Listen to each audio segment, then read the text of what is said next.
The ambassador's lips were turning blue, and Claire Mendoza was the only person in the room who understood what he was trying to say. 16 hours earlier, the Celestine occupied the entire top floor of Chicago's Apex Tower, where the city sprawled below like a circuit board of lights, and the Lake Michigan horizon stretched into darkness. Inside, baccarat crystal chandeliers cast prismatic light across Portuguese limestone floors, while silk-upholstered walls absorbed sound until conversations became secrets. A single dinner reservation required a 14-month wait and a willingness to spend what many families earned in 2 weeks. The air smelled of saffron, aged Barolo, and the particular hush that only concentrated wealth could buy. Claire Mendoza moved through this rarefied space like a shadow in her regulation uniform. Crisp white shirt beneath a black vest, black trousers with military precision, hair scraped into a chignon so tight it felt like punishment. At 24, exhaustion had carved premature lines around her eyes and hollowed the spaces beneath her cheekbones. Her hands, balancing a tray of Petrosian caviar at $700 per serving, trembled with the microscopic shake of someone who had been standing for 13 hours and would stand for 5 more. This was her second shift today.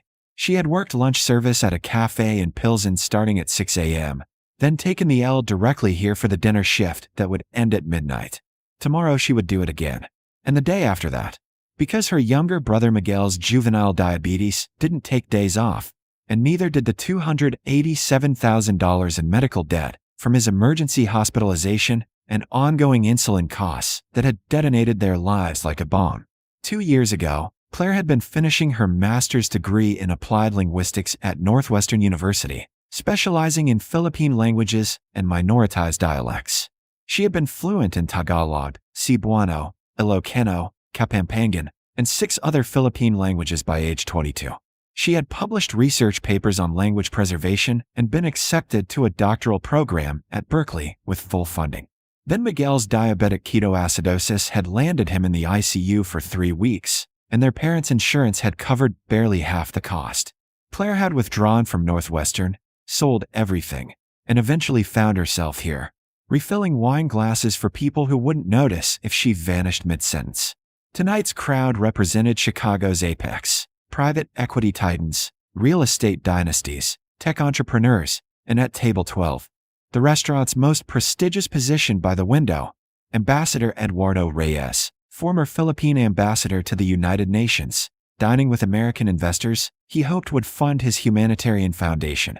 At 67, Reyes was a legend, a career diplomat who had negotiated peace treaties and trade agreements, a man Forbes had once called the most effective voice for Philippine interests in modern history.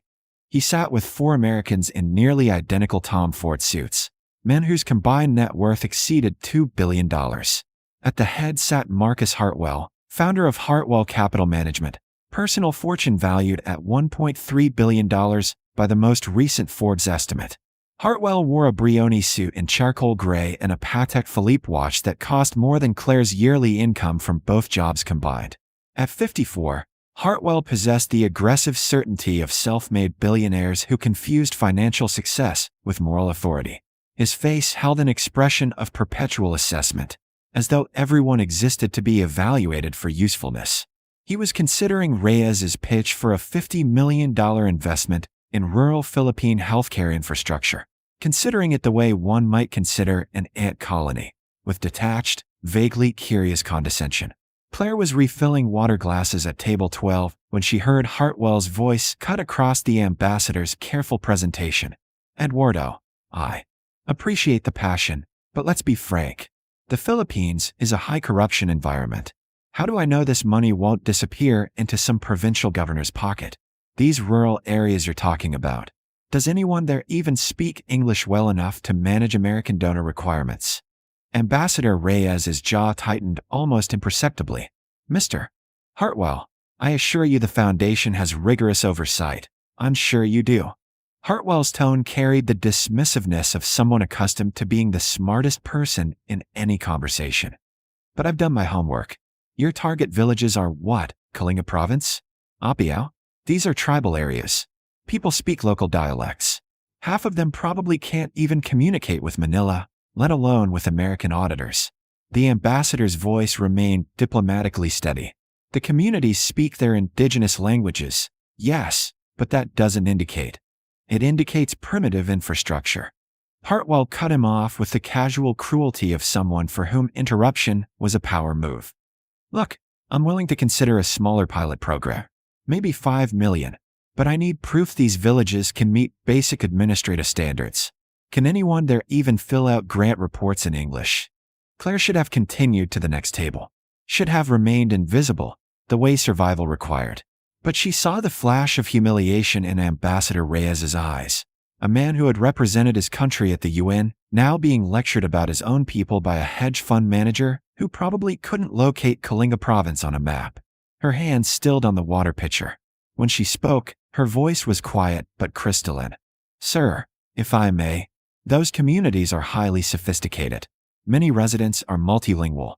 The Kalinga people, for instance, have complex governance structures that predate Spanish colonization. The table went silent. Hartwell looked up from his phone, his eyes focusing on her for the first time, the way one might notice furniture had suddenly begun speaking. Excuse me. His tone dripped with incredulity. You have an opinion on Philippine tribal governance. The attention in the restaurant shifted like a sudden change in air pressure. Diners at neighboring tables paused mid-conversation, sensing drama.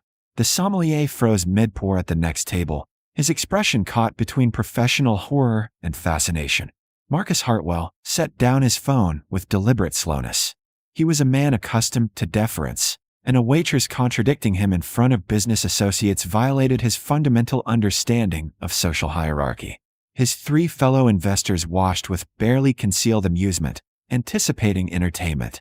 Ambassador Reyes's expression remained carefully neutral, though his eyes had sharpened with interest when Claire mentioned Kalinga governance structures.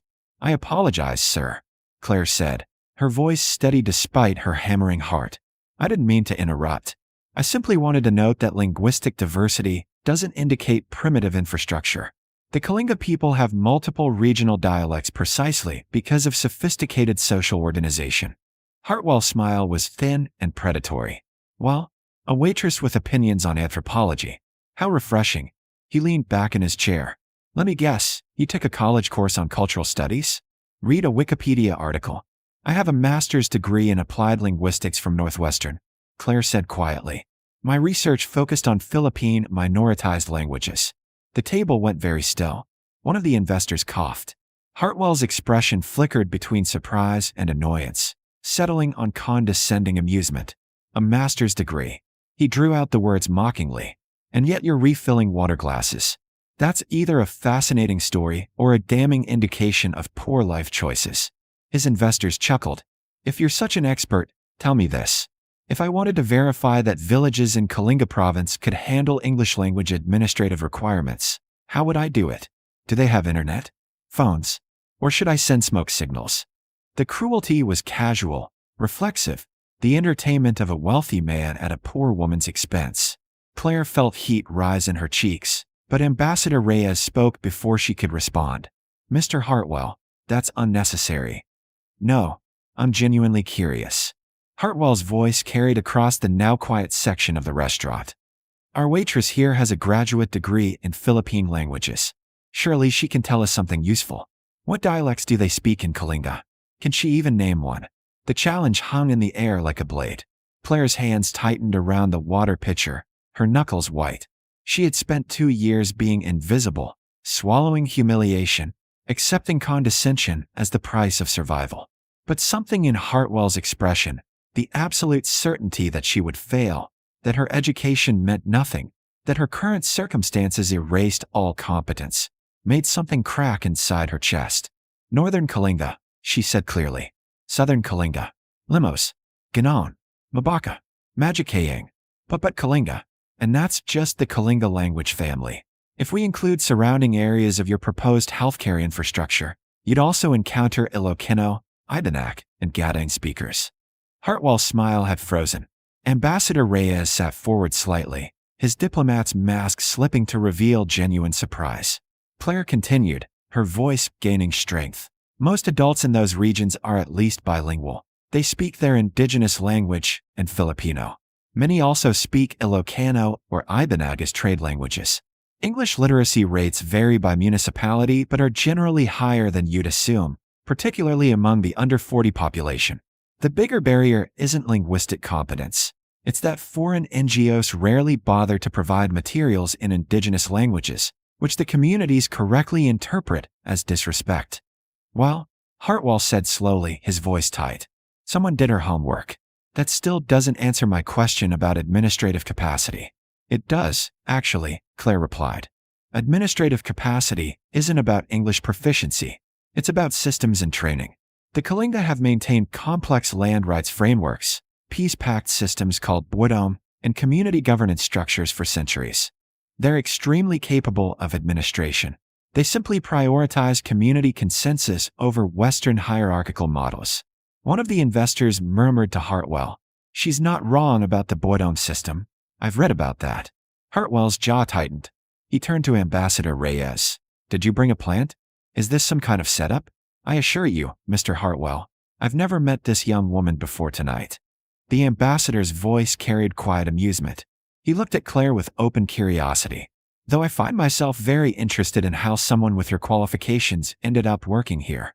Before Claire could answer, Hartwell pulled out his phone and tapped rapidly, then held it up showing a translation app. "Fine. Since you claim to speak these languages, translate this to, what was it? Northern Kalinga." He typed in English. "I am interested in investing in healthcare infrastructure for your community." Claire looked at the phone, then at Hartwell's expectant, slightly smug expression. "Sir, Northern Kalinga isn't in Google Translate. It's a minoritized language with no standardized orthography and approximately 40,000 speakers. There's no commercial translation software for it." "How convenient," Hartwell sneered. "So you can claim expertise, but never actually demonstrate it." Ambassador Reyes cleared his throat. "Mr. Hartwell, if I may." He turned to Claire and spoke in Tagalog, his voice warm. "Ano lang iyong pangalan, Iha?" "Claire Pa." She responded automatically in Tagalog. "Claire Mendoza." The ambassador's eyes lit with recognition. "Mendoza? Is your father Antonio Mendoza from Pasig?" "Yes, Pa. You know him. We were at Diliman together many years ago." He switched to English. "Your father once mentioned a brilliant daughter studying languages." He paused. "He also mentioned a family crisis." Claire's throat tightened. She nodded wordlessly. Hartwell interrupted. "This is very touching, but, Mr. Hartwell." The ambassador's voice carried sudden steel. "You wanted proof that these communities deserve your investment. Here is a woman with documented expertise telling you exactly what you need to know, and you spent 10 minutes trying to humiliate her." He stood, buttoning his suit jacket. "I think perhaps you're not the right partner for this foundation." Hartwell's face flushed. "Eduardo, wait." Then Ambassador Reyes made a small sound. A gasp, and his hand went to his chest. The ambassador staggered, his other hand gripping the table edge. His face had gone gray, lips pressing together in pain. Marcus Hartwell jumped up, his earlier arrogance evaporating into shocked concern. "Eduardo? Eduardo." Hartwell grabbed his arm as the ambassador swayed. The restaurant erupted into controlled chaos. The sommelier rushed forward shouting for someone to call 911. Diners stood, chairs scraping. The maitre d' appeared with a phone already to his ear. Ambassador Reyes collapsed into his chair, breathing shallow and rapid. His eyes were unfocused, hands still clutching his chest. Then he spoke, his voice barely a whisper, words tumbling out in a language that made everyone freeze in confusion. Agiagi, Masikit. Alak, Katajiti Kanak Ko. Hartwell stared in helpless incomprehension. "What? Eduardo, speak English. What's happening?" The ambassador's lips were turning blue. His voice grew more desperate, the words spilling out faster. "Awanan, Dajitai Kaak. Clara Kin Miguel, Ibaga Katakwada na Ayatin Ko Ida. Agiagi." What is he saying? Hartwell's voice cracked with panic. He looked wildly around. Does anyone understand him? The restaurant staff stood frozen. The other diners shook their heads helplessly. The ambassador was dying, trying to communicate something vital, and everyone was helpless before the barrier of language. Everyone except Claire. She dropped to her knees beside his chair, her hand finding his. When she spoke, her voice was gentle but clear. in perfect Ilocano, Nengjed Kato, Ambassador. Ada dito iakeo. Anya ti kayat imo na baga. I hear you, Ambassador. I'm here. What do you want to say? The ambassador's unfocused eyes found her face. Relief flooded his features. He gripped her hand with surprising strength and spoke in rapid Ilocano. Dajitai kanak ko? Clara ken Miguel na agnad idioi Quezon City. Ibagam katakwada na iatan ko ida. Dajitai Papalpara ITI Foundation Ket Ada ITI Safe Deposit Box. Wells Fargo, account 4738. Dajitai Katago Ket Ada ITI Libro. 1. Claire murmured, squeezing his hand. Ibagakameen. Yes. I'll tell them everything. You understand him? Hartwell's voice was raw. What is he saying? Claire kept her eyes on the ambassador as she translated. He's speaking Ilocano, his first language. He's from Ilocos, sir, originally. He's tried to give me information about his children, Clara and Miguel, in Quezon City. He says he loves them. He's telling me about foundation documents in a Wells Fargo safe deposit box, account 4738, and codes in a book. The ambassador cut her off, speaking again in urgent Ilocano, and Claire's expression softened with understanding. She responded quietly, still in Ilocano. San, Ambassador. T Foundation ket ad tulchaloy. Kayat and I Mr. Hartwell atumulong. Kayatna ida na badakaniak, no kasano ti penning supertana. No, Ambassador. The foundation will continue. Mr. Hartwell wants to help. He wants to tell you now how he'll support it. She looked up at Hartwell, her eyes fierce. He thinks the foundation will die with him. Tell him you'll fund it. Tell him now, and I'll translate. Hartwell dropped to his knees beside them, his expensive suit pressing against the limestone floor. His voice shook. Yes. God, yes. The full 50 million.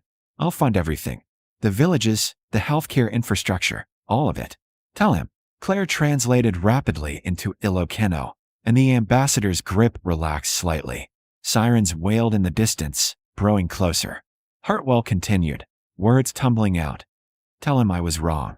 About the villages, about the people. Tell him I'll learn. I'll do whatever the communities need. I'll hire translators, cultural consultants. Tell him, his voice broke. Tell him I'm sorry I was such an arrogant ass. Claire translated everything, her voice steady and warm. The ambassador managed a small smile, then spoke again in Ilocano, his voice weaker now. Salamat, Inak. Nagbalan ka mensahiro dajitai notary sisao. Thank you, child. You became a messenger for dying words. San ka na mate ida, Ambassador. Claire said firmly. You're not dying today, Ambassador. Ada dajitai Dr. Naomi. Masipal mo paya makita ti foundation anag trabajo. Doctors are coming. You still need to see the foundation working. Paramedics burst through the entrance, rushing forward with equipment. Claire stood back, giving them space, but kept her eyes on the ambassador as they assessed him, started in 4, prepared the gurney. One paramedic asked, does anyone know what he was saying? Any medical conditions we should know? He speaks Ilocano as his first language, Claire said quickly. He has information about his medical history. I can translate if you need. He mentioned heart problems in the past. The lead paramedic nodded gratefully. Can you ride with us? Having a translator could save his life. Claire looked down at her uniform, at the water pitcher still sitting on table 12, at the restaurant she was supposed to work in for 5 more hours. Gerard the sommelier appeared at her elbow. Go. Your shift is covered. Go. She rode in the ambulance, translating the ambassador's responses to medical questions, keeping him calm and connected during the terrifying journey to Northwestern Memorial. When they wheeled him into emergency cardiac care, the last thing he said to her in Ilocano was, Casta unami tit, hiad and I Miguel? You're Miguel. His diabetes is controlled? She nearly broke. Ada dajitai problema, Ambassador. Jim Mangdarapado. There are problems, Ambassador. But we manage. He squeezed her hand once before they took him through the doors. Santeyo inak. Sika a manjamaden. Not we, child. You manage. In the waiting room, Marcus Hartwell sat with his head in his hands, his perfect suit wrinkled, his investors long gone. When Claire emerged, he stood immediately. He's stable, she said. They think he'll survive. Acute coronary syndrome, but they caught it in time. Hartwell exhaled shakily. Then, the things he told you. The account information, The children's names. I'll need all of it. I'll make sure his family gets everything, that the foundation continues exactly as he wanted. He paused. I'll also need you. Claire looked at him warily. Director of International Community Relations for the Reyes Foundation, Hartwell said. Salary $175,000. Full benefits including.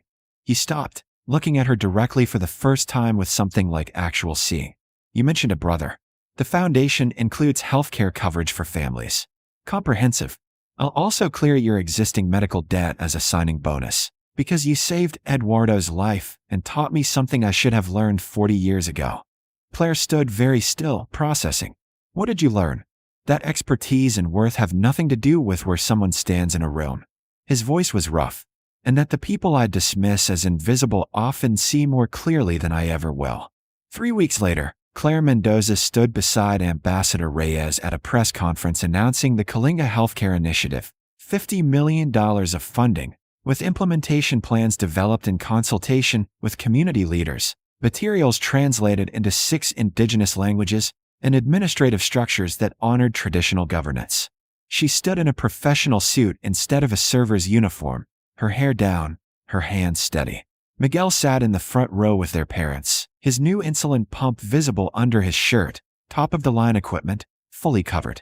When the ambassador spoke, he began in English but ended in Ilocano, and Claire translated for the crowd. For too long, we have asked our people to translate themselves for the comfort of those who hold resources. Today, we begin the work of translating resources into the languages our people already speak, not because they cannot learn ours, but because they should never have to abandon their own to be heard. The room erupted in applause. Afterward, Ambassador Reyes pulled Claire aside. Your father told me you had to leave your doctoral program. Northwestern has agreed to readmit you part-time with full funding. The foundation needs your expertise, but you should also finish what you started. That night, Claire stood on her small apartment balcony looking at the Chicago skyline, the same city that had felt like a prison now spreading before her. Like possibility. She thought about invisible people with extraordinary skills, about languages dying for lack of listeners, about how close she had come to remaining silent. Her phone buzzed, a message from one of the Kalinga community leaders in Tagalog, thanking her for ensuring their voices would be heard in their own words. She replied in Northern Kalinga, one of those supposedly primitive dialects with no administrative capacity, and smiled.